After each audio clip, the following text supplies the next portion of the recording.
Hey friends, welcome to this live. I am very excited to be here with you. Happy New Year. Happy 2024. I hope this year is going to be the year of renewed business and recommitment to your goals.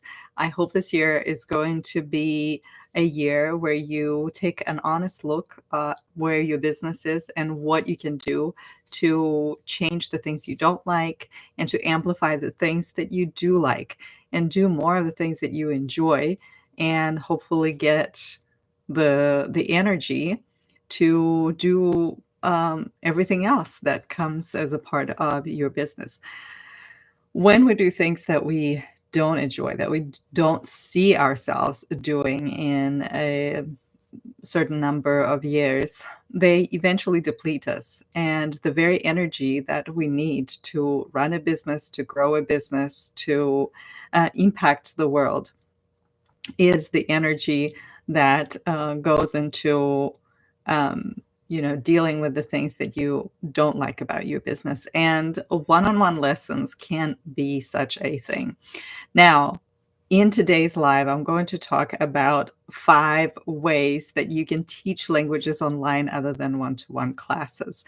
And before I go any further, I want to let you know that, first of all, I'm getting really deep into that, into how you actually sell something like that to the students that are used to one-to-one classes in my masterclass that is now available. There is a link in the description, and you can go and book your spot. And on the 23rd of January, I'm doing a free session for everybody who signed up for the masterclass to talk about readiness to run an asynchronous program. This is something that comes up a lot with online language teachers. Oh, I'm not ready. I still need to record so many videos. So I will come up with a readiness checklist based on what teachers think makes them ready for an asynchronous program. And then I'm going to show to you that you already have many of the things that you think you lack. You already have them to successfully run a program. So I hope you join the masterclass and then sign up for the live program readiness checklist class. I think it's going to be incredible. I'm going to use simple creativity doodles and mindset tools and, of course, strategies to help you, give yourself permission to try out and move forward in your business, move forward with asynchronous teaching, even if it seems so unrealistic at the moment. And by the way, if you like this content, if you think that this is something you want to explore further, please like and subscribe. I really would love to see you more on this channel, and there's a lot of materials that you can benefit from.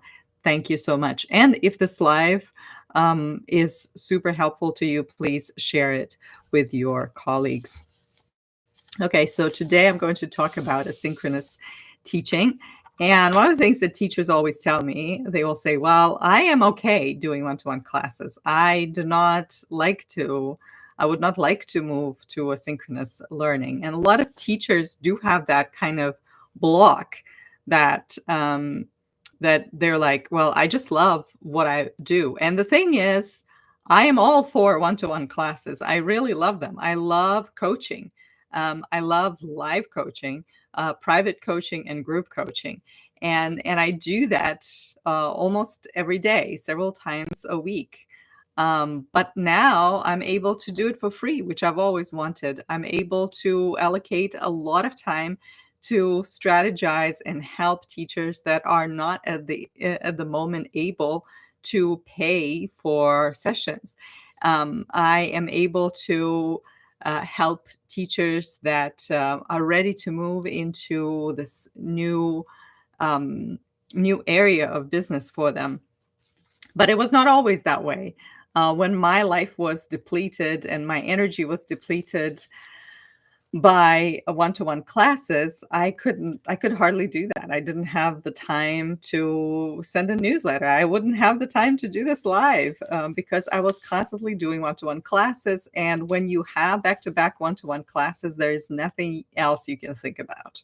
So I'm not talking here about let's just quit all the one-to-one classes and go to the beach and drink our fuzzy drinks while we get sales. That, of course, is something that I thoroughly enjoy now as I'm able to do more of it. But it was not always that way. Um, and I still continue doing one-on-ones. I still continue coaching and group coaching, and it's very energizing. This is something that I absolutely love doing.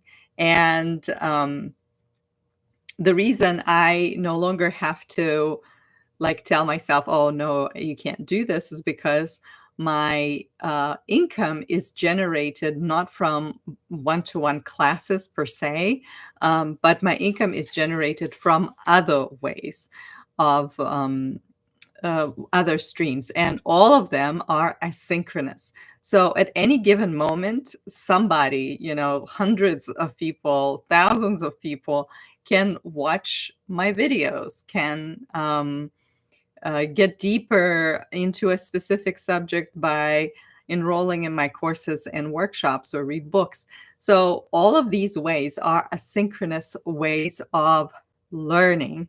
And I have created those, and now they're helping me, they free me up to do the things that really spark the fire in me. And, work-wise, it is creating something new, and coaching. And that is something that you can do as well. Teaching languages, even if you're doing one-on-one, does not have to be this burden that you feel so overwhelmed by. It can be fun, and you can do a lot of it for free because you don't have to worry, where's my money coming from? So first, when you are getting ready to move into the asynchronous way of teaching, which is very important if you want your business at some point to be sustainable. That is one of the reasons why, even if you feel like, oh, but I love teaching one-on-ones, you want to try out different strategies and formats of teaching asynchronously so you can choose what works well for you, what serves your students better, so that you have options, so that you don't feel like, oh, if I get sick, my life is over, or if I want to take a break and I don't have my classes, then what's going to happen?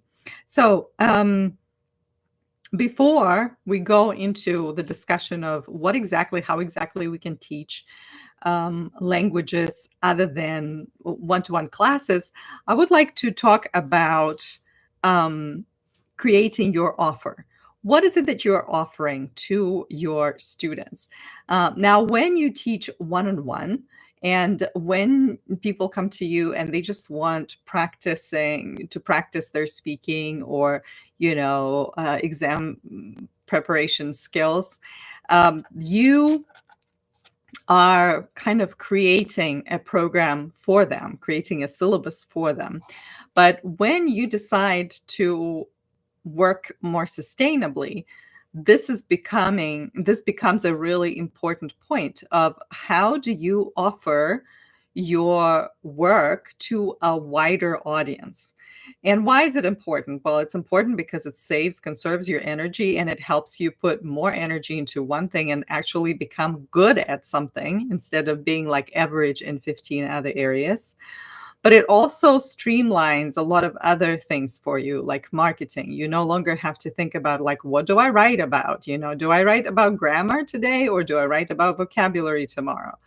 Um, so thinking about an offer, even if you're just going to start offering, the same thing to your students or to your new students, even in the one-to-one setting, is very important. This is what we call niching down, where we recognize that we can't be everything for everybody. That is the old mindset that comes from a language school or university. If you are at a university, where people will tell you, well, the more you teach, the better, and you become a better asset the more you teach, because obviously it's easier to pay, you a lot of, not a lot, but one salary rather than hire 15 other people to teach all different kinds of things. But when you're online, it's the opposite. You can't be teaching everything. So let's think about niching. Let's think about your offer. Like, what is it that you are offering? And we can look at it as an asynchronous program. We can look at it maybe as another option, which I will talk about later. But it can also be in the beginning, it can even be like a bundle of lessons if it's too hard for you. But don't just make it like, oh, I can help you with that and I can help you with that. But this is what I help people with. So do you and it come you come to that by listening to your students and figuring out what exactly are they finding in your work, how beneficial it is for them, and then what you enjoy doing. Because sometimes teachers will tell me, well, I do exam prep. And every time I hear somebody tell me exam prep, I have to ask them, do you really like doing that? To which it depends, how where teachers are on their kind of mindset journey. Sometimes you just say something because you've learned to say that, like, well, I don't really know what I like, which is a whole different story. When you don't know what you like, means you're not connected with yourself. Then you definitely do need to do niching and mindset coaching and a lot of mindfulness searching therapy and journaling, whatever, because you cannot remain disconnected from your likes. But for the most part, people know what they like. Um, Even if you need to get to the likes through the dislikes, that's still good, right? So you can say like, oh, definitely no to teaching grammar. Oh, definitely no to teaching writing. Definitely no to, and then you will arrive at something that you really enjoy. So it could be teaching reading, it could be teaching writing. Maybe you are one of those people who loves teaching exam preparation, and you're doing that not because it's lucrative and it pays, $50 an hour or more, but because it's something that really sparks this fire in you. Maybe you want to teach speaking or pronunciation. Now, then you can combine it with another element. So to make it more unique, like why, if it's reading, then what kind of reading? Maybe it's nonfiction only. Maybe it's only fiction. Maybe I had somebody in the Smart Teachers Library who was teaching reading through classical novels. Maybe you can go even deeper into like, okay, what kinds of classical novels? What does that mean for you? Maybe you like nerdy stuff, right? Maybe you like something light. Maybe you want to get deeper into mindfulness and learn that. So you combine something that you're really good qualification wise, right, and experience wise. For instance, if you taught pronunciation, that's a good thing. Speaking can be your like foundation, fluency development, and then you add another element to it, like another layer, like what is important, what do you want to connect it with? So maybe you like teaching through movies. Well, that's a good thing, and you have a movie club, but then it's very specific movies that you want to watch, and so that makes it very easy to then promote it. That's where I'm going with it, and it makes it stand out, right? Then you add your own story to it. It's very important that when you offer something, you're really passionate and you believe in it. Because if you do not believe in your offer, if you do not believe that it's actually going to help people, it's very unlikely that you're going to sell it. Okay. It's going to be like you becoming a used car salesman or salesperson, because you are like trying to convince people to buy something instead of really talking about it and sharing why you believe it's going to help people. So that's very important. So for example, like I am not necessarily a language teacher anymore. I taught ESL and then I did accent training. But for coaching, for example, as a coach for online language teachers, right, I um, had to make a lot of decisions. Like there are things that I won't do as an online language teacher's coach. Like, I won't tell you to go and, why you should teach one-on-one on this platform or the other platform, even though I think for YouTube, for YouTube world, that would be a great video to do. I personally do not think that this is something that I want to explore. I think anybody can go and find a platform, and there are lots of people that talk about platforms and they enjoy doing this. Personally, this is not me. For me, it's important to talk about teaching sustainably because it goes back to my story of when after I had kids, I couldn't do one-on-ones anymore, and I had to explore different ways of teaching asynchronously and change the way I thought about language teaching and language learning, because I thought that the best thing was to teach one-on-ones. And back the day, we taught on Skype, and I felt like this is all I had to offer, but I realized that this is very important. And then I found a lot of teachers that were struggling like me, burned out, and not able to build their sustainable businesses where they can choose not to have classes if they want to, or have classes if they want to, and be free in that and not depend on the classes, but depend on sales of programs, or maybe sales of products and other modalities through which they can teach the language. So let's go back. Let's go to the actual 5 ways of teaching. Now that you have your offer, and you're able to share it with your audience, and you know who you've helped the most, who are these people, and you know how to talk to them. Let's think about different ways that you can teach languages online without one-to-one classes. Now, when your entire experience of teaching is around one-to-one classes and you spend time on a platform, it's really difficult to get out of that, even on the level of your mindset, even on the level of thinking, because you are conditioned to believe that this is the only way. And so maybe for some of you, when you listen to this or watch this video, you will think, well, yeah, good for you, but not for me. And that's okay too, because whenever we hear something new, there's a lot of resistance. And actually, that is one of the reasons why when you offer synchronous programs to your students, they will say no in the beginning. And that is also normal. And that's why you need to learn how to actually sell in such a way that is showing the value of your program and emphasizing the value rather than the time that they're going to spend with you.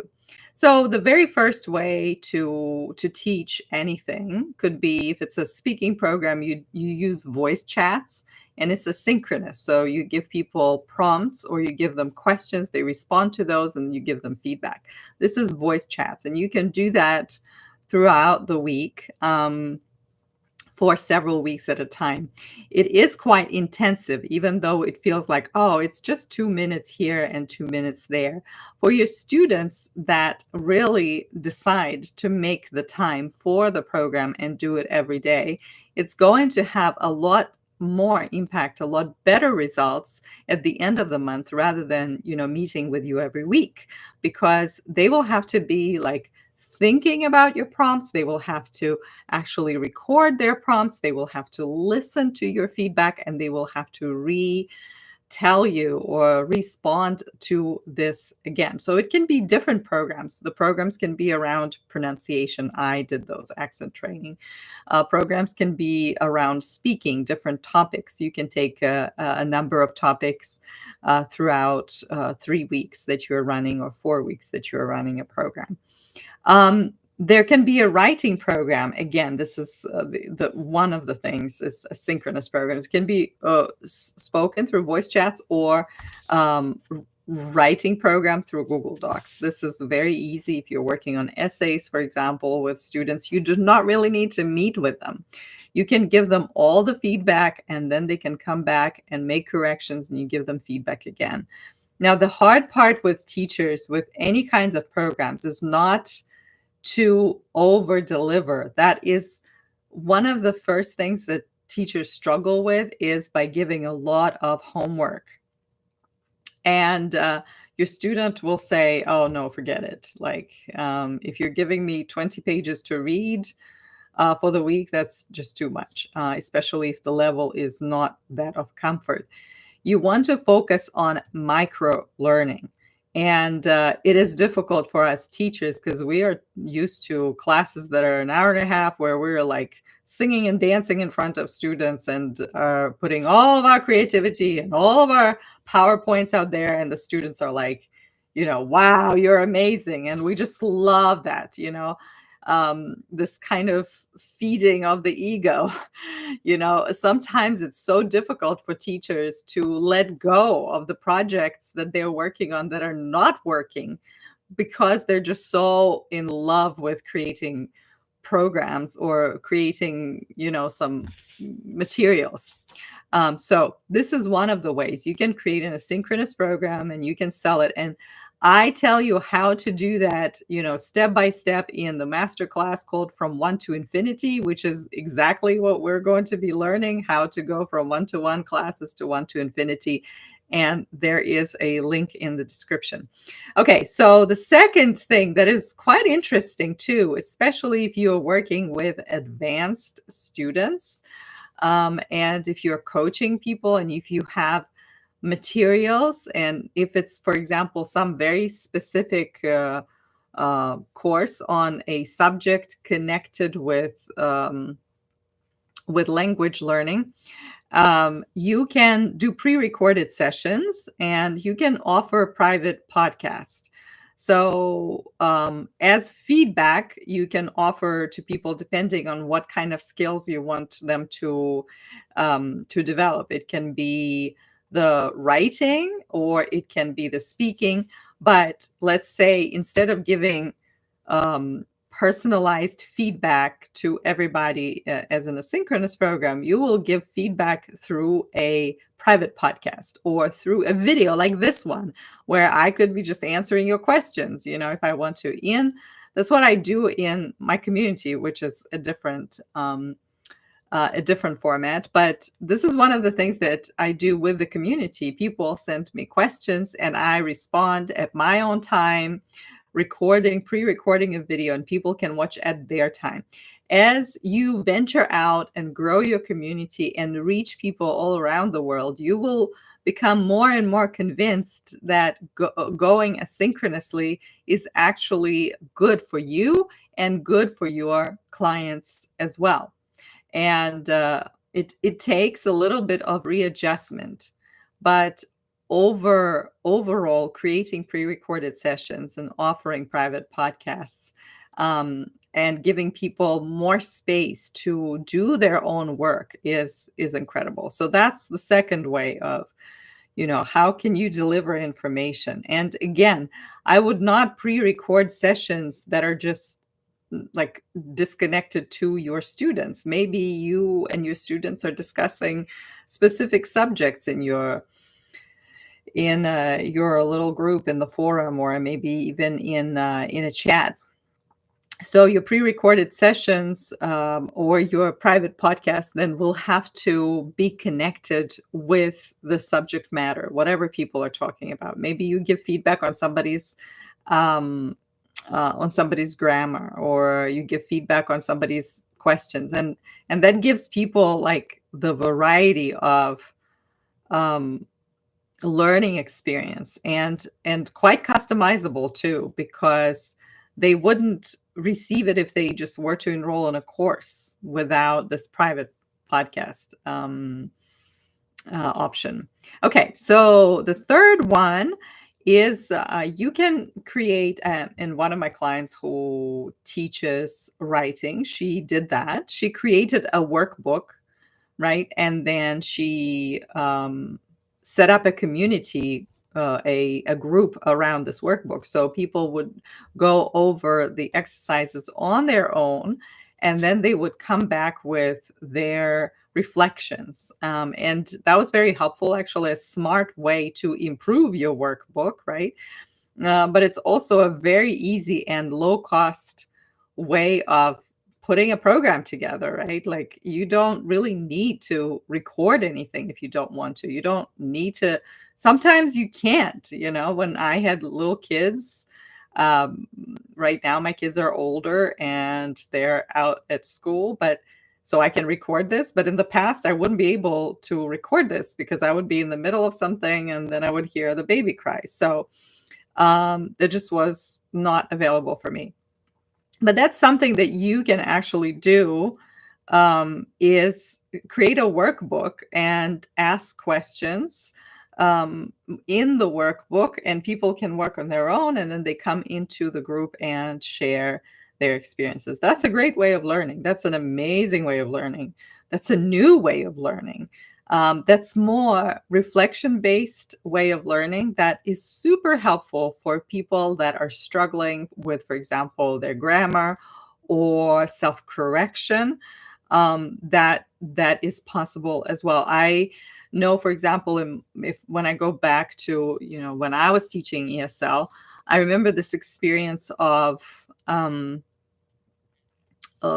like trying to work with several students that were struggling with grammar, and no amount of exercises or no amount of grammar books was helpful.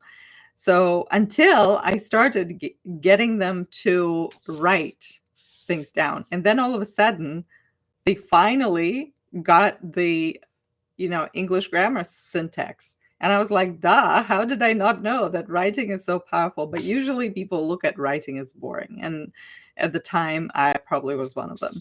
But anyway, let's move on. The fourth strategy is community or membership. Now, this is an incredible, incredible way for you to grow a sustainable business. But you need to keep in mind that building a community is not something that you can do just overnight. Building a community starts with one-to-one work, deeper one-to-one work, more meaningful one-to-one work, coaching or teaching. And then you see the patterns and all the people that you've been teaching, and you are finding some similarities, and you're finding how you can help everyone. And that's how you form a membership. You don't just create a membership and say, oh, I just want to charge $10 a month and see how it will work, which a lot of teachers do that. And in the beginning, you might have a lot of people join, but they will also leave very quickly because your offer does not have the meat. Like, there's no idea, where are you going with this? Is it all about just your videos, your amazing videos? That all you're doing? So, for example, in my case, the community that I've been really enjoying running is called the Smart Teachers Library, and it's turning 7 years old, believe it or not. And I've learned so much, and the community has grown, and the community has changed. I have changed. The people have changed. There's hundreds of people that have gone through the community, and there's been a lot of changes in terms of how I run it and what's inside. But for me, I found that what helps people is to have somewhat structured curriculum throughout the year, and every month we're focusing on one subject. Then we come together for a group class where we learn, and then it's a coaching session, and then we go into groups and help each other out. And then there's a forum that works Monday through Friday every week, and people can come and ask questions or share what they've been learning or talk about their wins and connect with each other, help each other grow. Because if somebody comes who is new and they're like, hey, I would really love to get on somebody's podcast, and there are podcasts available, they can come and do that. There are some people inside the community who are creators themselves, and they have vibrant YouTube channels and podcasts. And I have to tell you that something in our online language industry is such that we kind of have this hierarchy of language learning. We have like one-on-one at the very top, then we have group classes that are synchronous, then we have asynchronous programs, then we have something else. And the very bottom, there's like, I don't know, workbooks and stuff. And community too. Not everybody actually sees the value of it. But I believe that a lot of things began to change for me as a business owner when I started joining group programs. Yes, I worked one on ones with people. Yes, it was helpful for a season.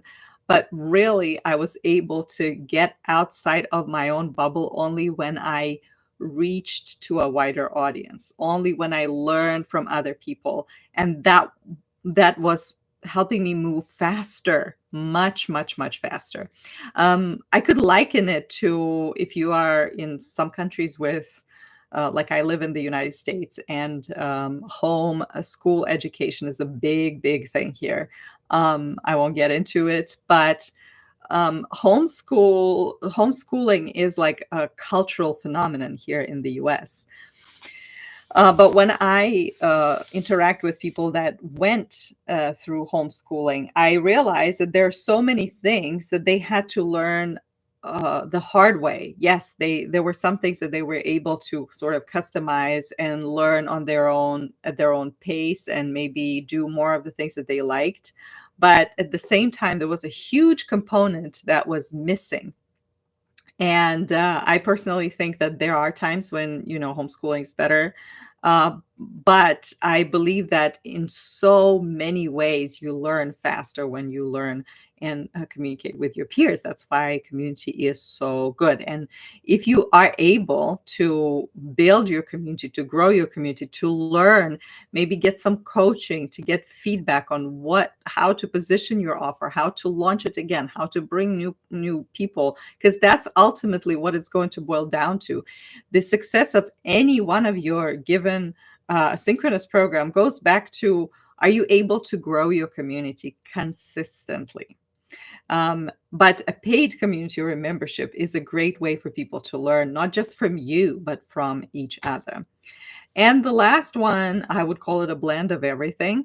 It's a program. It's once you have learned how to teach asynchronously and no longer rely on one-to-ones, no longer rely on trading your time for money, no longer feel like you have to um, give the person their money's worth, right? If they pay you like $20 a month, oh, I need to make sure that I give them enough. And then you keep like overdoing, that's something that still comes from one-to-one classes or language school mindset. You're able to blend stuff. You are able to create things by email. You can send courses and start courses by email, only do it through email. You can create workbooks and add, a community component to it. There is absolutely, add private podcasts, whatever. And you can just take all of these components and put them together and offer those. And with all of this, I want to like wrap it up a little bit. With all of this, there's always challenges because I kind of see that in the online teaching industry, where somebody says, well, here's how you do this winning sales email. Here's how you write it. And the moment you write it, it just feels like, once you write it, you're going to make sales. And that, of course, is not true, because you make sales from the relationship that you build with people.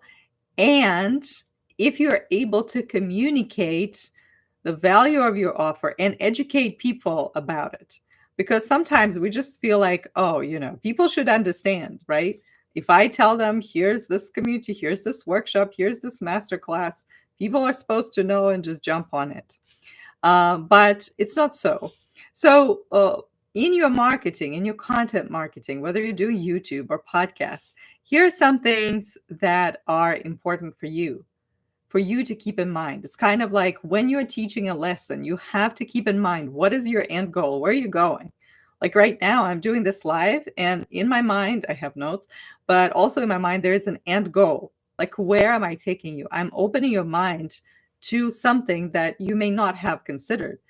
And it doesn't mean that tomorrow you'll start teaching asynchronously, but maybe you will look at some of your students and you say, is it really helping them when they join me for weekly sessions and they never do any homework? Is it really helpful for them when they jump from one day to the next because their schedule is so hectic? Is this really helpful for me when I never know, are they going to be ready or not ready, and how to prepare? And I'm so bitter when I have this lesson that I prepared and the student is not there to go through this lesson.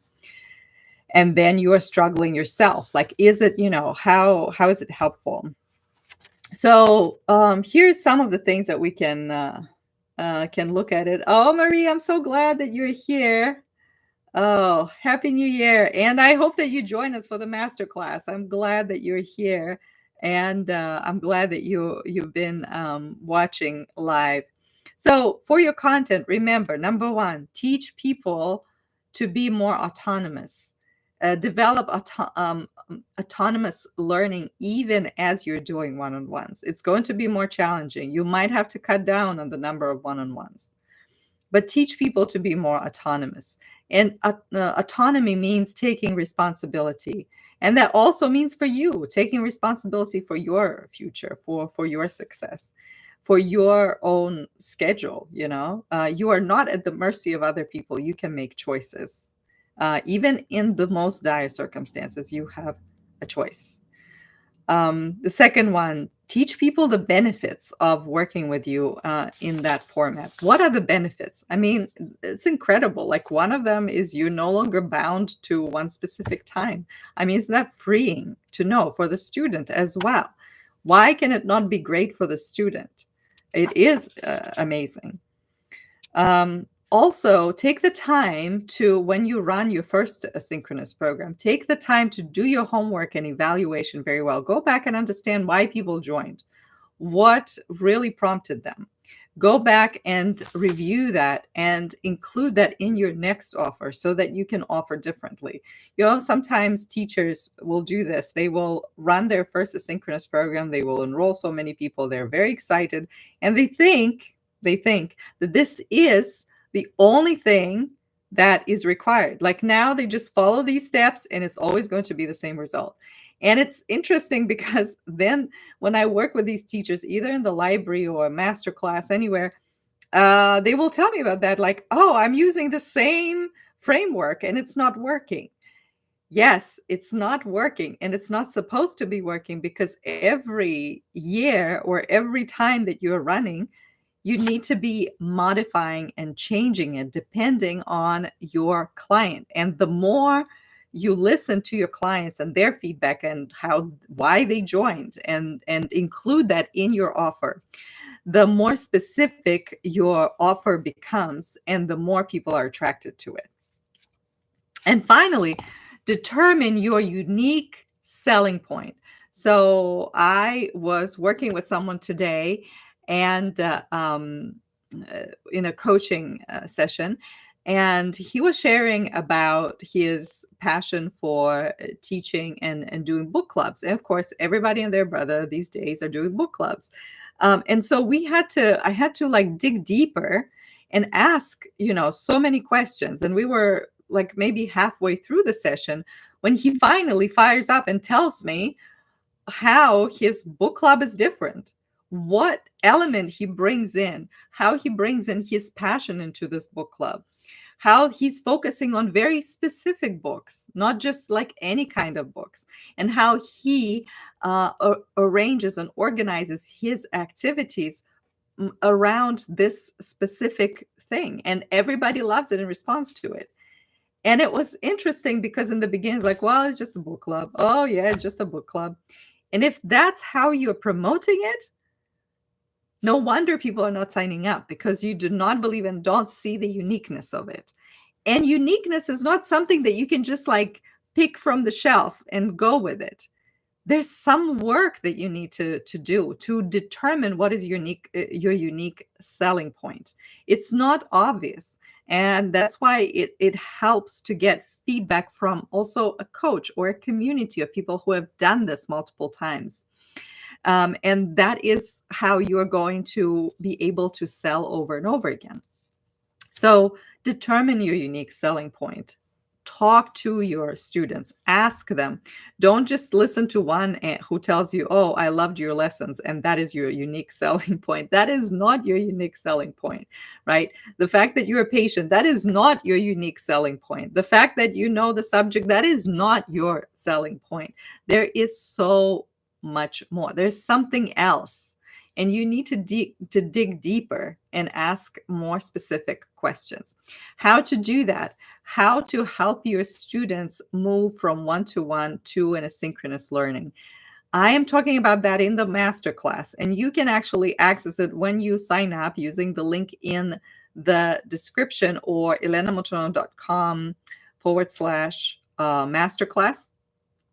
You will be able to access the 3 recordings, which is 3 parts of the masterclass where I share my stories, where I talk about the template of a program that works, and then I talk about different ways that you can promote your program and how you talk about your program. But also on the 23rd, I am doing a live session for everybody who's enrolled in the masterclass, and it's called Program Readiness Checklist Class. Essentially, we're going to go through all the things that people say they need to have in place before they have a program ready. And I actually will tell you that you already have many of those things available, and you can move forward with that. So thank you so very much today, Marie, for joining and commenting. I really appreciate it. And if you have questions, you can drop those in the comments, or some topics that you would like for me to talk more about in this year content. I would really love to connect with you and create this content with specifically for the needs that you have. I appreciate your time, and have a lovely rest of the day and a lovely weekend. Bye, everyone.